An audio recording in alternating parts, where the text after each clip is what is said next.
Looking at Galatians chapter 4, verses 4 and 5, Paul writes these words, "But when the set time had fully come, God sent his Son, born of a woman, born under the law, to redeem those under the law, that we might receive adoption to sonship."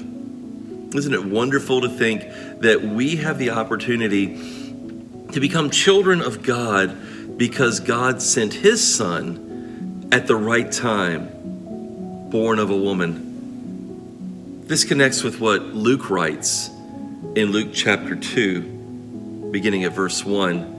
"In those days, Caesar Augustus issued a decree that a census should be taken of the entire Roman world.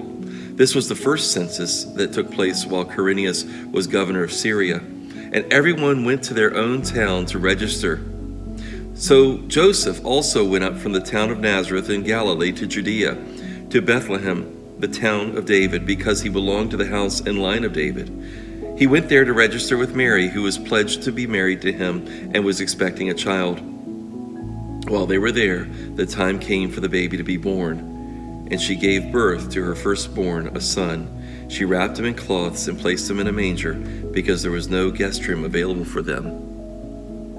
You know, in these few verses in Luke chapter 2, we see time referred to in many ways. The time that the baby needed to be born, the time of the situation. It was in the time of Caesar Augustus. It was at the time of the first census of Quirinius, the governor of Syria. So it shows us a particular time in history. What was the time in history when Jesus meant something to you? You know, for me, it really started in October of 1973, when I really understood what Jesus had done for me and that my sins were forgiven. And I'm so thankful that by confessing faith in him, I have continued on loving him, following him, and picking back up every time I fall and fail.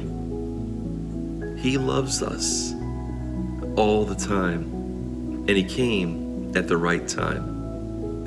Enjoy this season, River of Life. I love you.